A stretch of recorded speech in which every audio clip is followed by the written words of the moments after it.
Hello everybody and welcome back to my channel, and I am back with another video. Just wanted to talk about something I'm really passionate about, and that's literature and WWE. I love literature. I really enjoy literature, and I just wanted to break down the Cody Rhodes, the scene in the WWE XL live kickoff show with Cody Rhodes, The Rock, Roman Reigns, and Seth freaking Rollins. I just had to do that. I love Seth Rollins. I love Seth Rollins. But I just wanted to break the scene down for snippets and like Easter eggs, and just from a literature point of view, just tell you my point of view if you like to hear it. Yeah, I rewatched the scene about 10 times now, and I listen to the audios as I'm working, and I just really enjoyed the kickoff show with and watching and listening to the kickoff show. I really noticed a lot from a literature point of view, and as you all know, the WWE is scripted. It's not real. I know it's not real. I don't know if everybody knows it's not real, but it was a huge heartbreak when I found out that the WWE is not real, because man, I just love the WWE, and it's the feeling is real. But even though it is scripted, we do not know the script anyway. It's not like it's scripted and the script is just out there and we know who's going to win this match, who's not going to win this match. We do not know the script. So it makes it sports, because the guys are just performing stunts. You still have to be athletic to perform the stunts. And yeah, so I just wanted to break it down from a literature point of view, looking at it as a script. I do not know the ending of this script. I can just tell you my point of view. And I really looked back at Cody's and Roman's road to this moment in time. Roman had to battle leukemia. He was a part of the Shield. The Shield broke up, and Seth, I think Seth is the one who the Shield broke up, got back together, broke up again. Dean Ambrose had to go away because of some legal issues, and then after that, Seth and Roman went ahead to have their solo careers, which is doing amazing. But in the beginning of Roman's solo career, I've always loved Roman Reigns myself. I've always loved the Shield. I've always loved Seth Rollins. But in the beginning of Roman Reigns' career, he was an antagonist. He was a villain, because people didn't like him. People didn't get him. I don't even understand what I'm saying. While Seth was a villain too, because he partnered with the authority. Then the authority came and betrayed him. He is like a carbon copy of Triple H. And as I don't know if you all know, but my friends know that Triple H is my favorite wrestler of all time. As in, Triple H to me, in my opinion, in my Mount Rushmore of wrestlers, Triple H is, I don't even have to think about it. He's number one by a country mile. I love Triple H, but Roman Reigns was not liked. And when he won the World Heavyweight Championship, he was diagnosed with leukemia. I don't know if he knew he had leukemia, but I was not really paying attention to the storyline at that time, because I was still in school, and in school we are not allowed to watch wrestling. So we like breaks and breaks, and we'll come back and like this and this has happened. I don't know the storyline in the middle. But Roman Reigns was diagnosed with leukemia. It was said that he will never wrestle again. He conquered leukemia, came back, won the title, I don't know. He won the title off of. Who did he win? Who did he win the title off of first? I don't really remember, but you can leave a comment down below if you know. You can let me know. I will make sure to highlight the comment that lets me know who he won the title off of after he came back from battling leukemia. But he battled leukemia, won, came back, won the title. Then it was taken off him, I think, by Brock Lesnar. I'm not really sure who took the title off Roman, but I know for him to go on this run, he won it off of Brock Lesnar, conquered Edge, conquered Brock, conquered Seth. Who else did he conquer? He fought a couple of people to get to where he is right now. And as a Roman Reigns fan, he let the ego get to him according to the script. He let his ego get to him, and since he was antagonized ever since the beginning of his solo career, he embraced being the villain. Okay, you want me to be the villain? Let me be the villain. He embraced it. He became this villain, and yeah, he just embraced it. And he's taken this role to an iconic stature. He came into that Las Vegas arena like, Seth was expecting Cody to come in,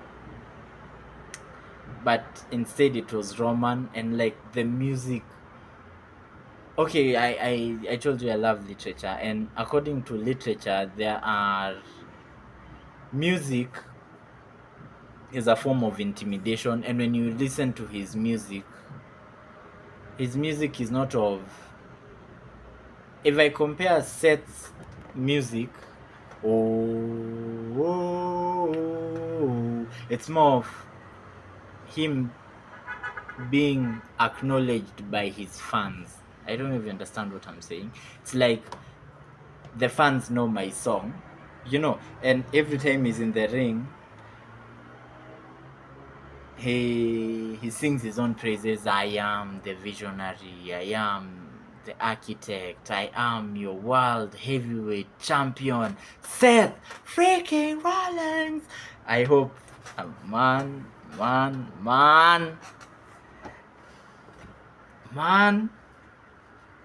and I'll just say this on air, just say this right now. Let me just say this right now. On my honeymoon, if I am the one who's paying for it, we are going to WrestleMania. I don't care if it will be WrestleMania 5,000, if I'll be alive for that long. But on my honeymoon, we are going to WrestleMania. If my significant other is watching this right now, just know that. Yeah. So when I try to analyze Seth Rollins' theme song, entrance song, it's more of look at me. Like that's all I can. It's more of look at me, look at what I've accomplished, look at what I have. I don't really understand what I'm saying. But then when you analyze Roman Reigns' theme song, it's more of, okay, let me Roman Reigns doesn't sing his own praises. He belittles others, but he doesn't sing his own praises. He belittles others. He called Seth Rollins the number 2 table. He belittled them, but he did not sing his own praises, because Roman Reigns is an iconic wrestler. In my top 10, has to be there. Yeah, he's an icon. Even when his theme song plays, it emits more of an aura, more of a feel. Like the audience is not allowed to sing along to it, because it's more of bask in my glory. I don't know. I don't even understand what I'm saying. when Roman Reigns' song is playing, even while I'm watching it, I just tend to shut up because hey, it just emits this aura of like power and dominance. While Seth Seth's song emits an aura of like overcoming. You know, you underdog mentality. I overcame. I overcame Brock. I overcame this. Because his song at first was like burn it down and like these instrumentals trying to bring out this, trying to show this tough person. Like when he came out, he's this small guy, but he's going to battle a beast like Brock Lesnar, you know, like underdog mentality. Like the time Zambia won the AFCON, I don't know if you understand what I'm saying. Like there are juggernauts in the AFCON, like Nigeria, Ivory Coast, Ghana, but Zambia won an AFCON. Underdog mentality. They went in as underdogs, embraced the underdog mentality, and went ahead to overcome. I think that is the kind of vibe that Seth brings, gives me personally. You may have a different opinion. I respect it. Let me know down in the comments. But Roman Reigns gives me this powerful vibe, like just power and ego and yeah, just awe. You know, like even his song and music is a form of intimidation. That's what, at least that's what I was told by my literature teacher. Shout out Mrs. Kinywa, Mercy Boys. Lovely teacher, did a we did a number on me. I loved her teaching. She was an amazing teacher. But yeah, the Roman versus Cody dynamic gives me David versus Goliath vibes, because I wrote some notes down. Let me just have some reference. Um, let's talk about Cody. Cody Rhodes left the WWE because of, I think, a shoulder injury, and it had to go through surgery, and he was out for a couple of years, but he came back last year's WrestleMania, came in at number 30, won the WrestleMania, which I thought was just forced. Like number 30, of course, when you come in last in the Royal Rumble, your chances of winning are very high because you're still energetic. The people in the ring are tired, so the chances of you winning the Royal Rumble are very high. So that's why I think it was forced and rushed. And then after that, apparently, when you win the Royal Rumble, you get a title shot, an automatic title shot, so you can go for anybody holding a title at that time. And at that time, Roman was there, and Roman was Roman Roman Reigns had the bloodline behind him. You know, had the bloodline behind him, and the bloodline considered of Jey Uso, Jimmy Uso, Roman Reigns, and Solo Sikoa, and the Wise Man. Ladies and gentlemen, my name is Paul Heyman, the Wise Man. I just had to do that. I love it. I'll be watching wrestling in the house, and my neighbors just, I pity my neighbors because I usually feel like I'm in this. I wish I was in this. I really want to be a part of that one day. But yeah, that is what it consisted of. And they were battling Sami Zayn and Kevin Owens. Those were the people against the bloodline. Those were the people fighting to topple the bloodline. Then some extra firepower came in with Cody Rhodes. So it led to the main event being Cody Rhodes against Roman Reigns, and the Usos against Kevin Owens and Sami Zayn. Sami Zayn and Kevin Owens won the tag team, and it was just a way of trying to dismantle the bloodline, because even through that time the bloodline was still in in conflict, because Jay didn't like what was going on in the bloodline, and Jimmy didn't like how he was being treated by the tribal chief. Still doesn't like it, but there was some conflict in the bloodline.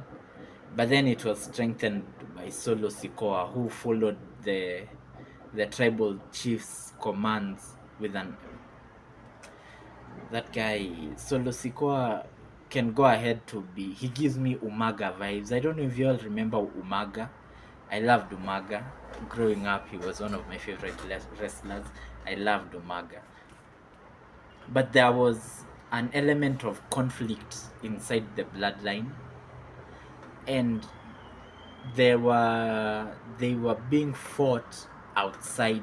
It's like the bloodline was the house. There was conflict inside the household, but then all their enemies were still around them, and their enemies knew about the conflict inside the household. So their enemies, talking about Cody Rhodes and Sami Zayn and Kevin Owens, did their best to try and dismantle it from inside the household, which they failed. But Jey Uso ended up leaving the bloodline, and Jimmy was pulled into the bloodline by Solo and the Wise Man. Paul Heyman, I mean, by the Wise Man, I mean Paul Heyman. Yeah, so after Cody Rhodes failed to topple the bloodline, failed to beat Roman Reigns, and Roman Reigns, being the juggernaut that he is, I just expected him to win. I don't know, he's a juggernaut, and there's no way that Cody could have toppled Roman just like that. He wasn't at, he didn't give me, he didn't look like a champion. He didn't feel like a champion. I don't know if you understand what I'm saying. But then, since that WrestleMania, Cody Rhodes decided to, the WWE decided to mold Cody Rhodes into a champion. They brought him the Brock Lesnar obstacle, which he overcame. Brock Lesnar, one of the most dominant champions. I mean, Brock Lesnar Brock Lesnar is just Brock Lesnar. There's no word to describe Brock Lesnar. But Cody overcame Brock Lesnar. Then he was challenged by Shinsuke Nakamura. He toppled Shinsuke. Okay, one thing I know, and I'm sorry for saying this, but Shinsuke Nakamura was just a nuisance. I'm sorry, but he's just a nuisance. Because yeah, he's just a person who he's a nuisance. Let me just say he's a nuisance. But he can get into your skin. He knows how to use the element of intimidation, using his words, and his tone can really intimidate you. Okay, a lot of wrestling and UFC and boxing, and a lot of wrestling in general uses intimidation as part of their narrative. And Shinsuke Nakamura, the way he talks, I can't speak Japanese, but the way he talks, he pulls his words, there's a thing that he does with his eyes when he's talking, and like his head movements, his figurative cartoon, his music. He's a nuisance, but he uses the game of intimidation very well. He's the best at intimidating his opponents. And Cody Rhodes overcame the Shinsuke Nakamura obstacle Then in his story, now since he overcame Shinsuke and Brock, he was almost ready to now go for the bloodline. I don't know, he wasn't ready, but he started poking at the bear. I don't know if you understand what I'm saying. Just poking at the bear, talking and like invoking Roman at this and at that, and just started poking at the bear and just, you know, giving snip bits, and you could tell that he's growing, he's coming into his own. I don't know if you understand what I'm saying. Then whatever happened with Vince McMahon, and I had a rumor that, shout out Edwin, is the one who informed me about this rumor. I had a rumor that in the Royal WrestleMania, it was supposed to be Cody winning the WrestleMania. Then he will go for Roman. CM Punk would win the Elimination Chamber. CM Punk will go for Seth Rollins, and Gunter, who was to fight Gunter? I think. What did the rumor? There was a rumor that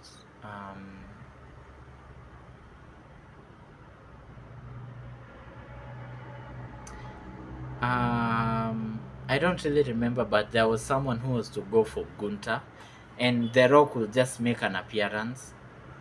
But since whatever happened with Vince McMahon, and shout out WWE, because WWE know how to spin a narrative. I mean, those guys are the kings of PR, and like they just brought The Rock back, and nobody is talking about the sexual assault whatever's with Vince McMahon because of the juggernaut that The Rock is. You know, just to spin a PR to like, yeah, it's like eating a chewing gum. It's sweet in the beginning, and then it's just like terrible. But we are now chewing the sweet part of the chewing gum. if Sorry, terrible analogy. I will do better.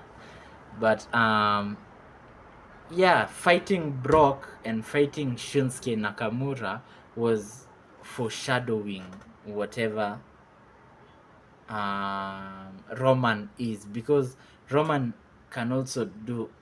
intimidates you by belittling you. So if you're not strong, if you're not confident enough, he will belittle you and you will feel intimidated, because if you believe him, if you believe that, if Roman will belittle you, and if you believe his belittlement, he's won. If you believe his belittlement, you will think I'm not good enough. I don't even understand what I'm saying. But since he went through Shinsuke Nakamura, in my opinion, the king of intimidation, he is able to endure Roman's intimidation, just foreshadowing. And since he went through Brock Lesnar, he is able to endure Roman's ego, my opinion, just a foreshadowing. Yeah, there was an element of exposition as well, because we were always told about Cody's background, his father, and like the way he was disappointed, the wrong decisions that he made in the WWE. And also you look at Roman's background and everything he's overcame. I have talked about it in the beginning of the video, but there has to be a resolution to the story, because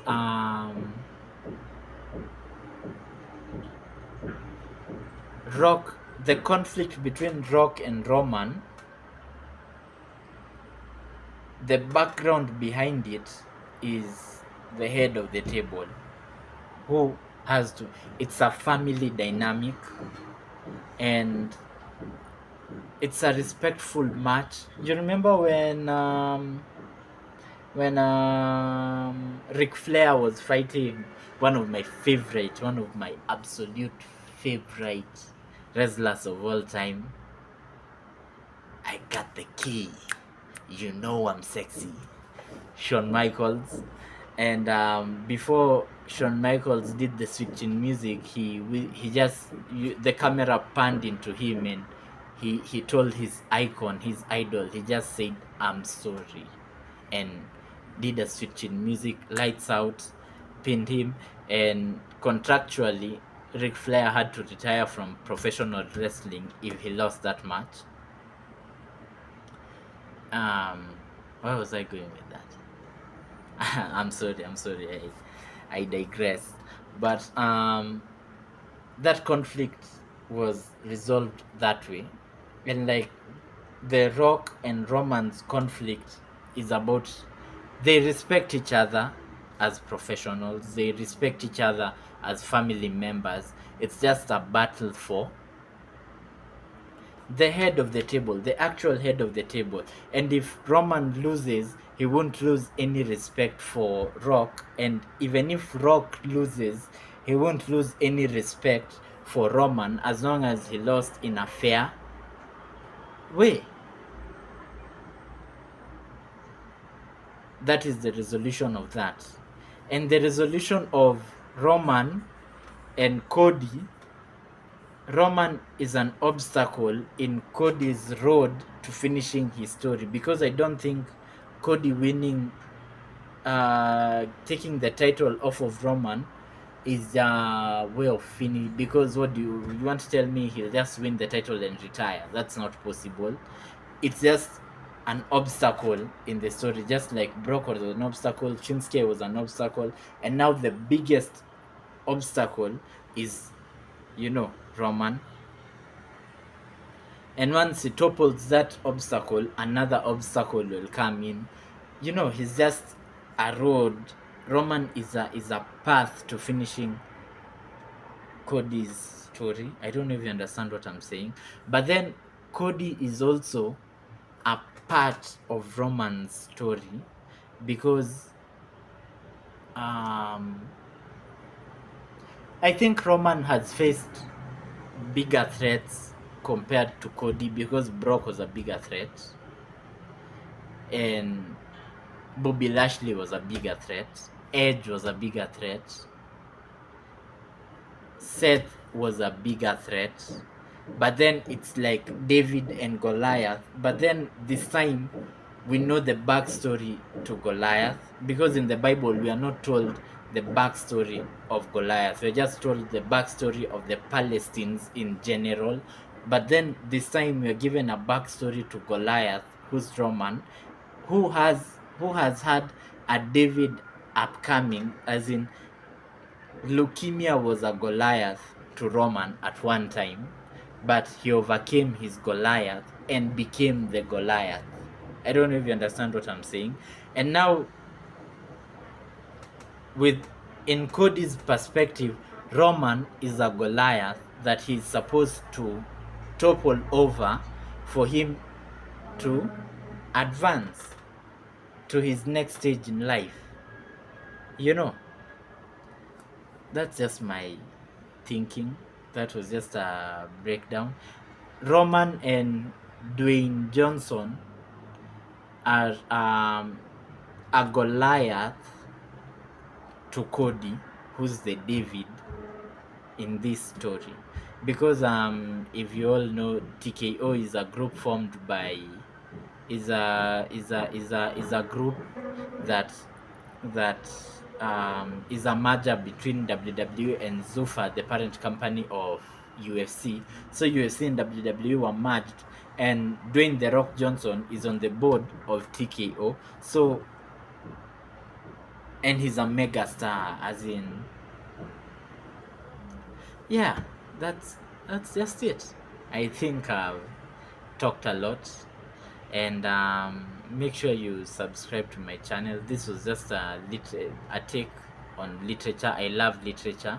I really enjoyed literature. I just wanted to talk about this from a literature point of view, just break it down, because even when Cody came into the picture in the kickoff show, his theme song was not played.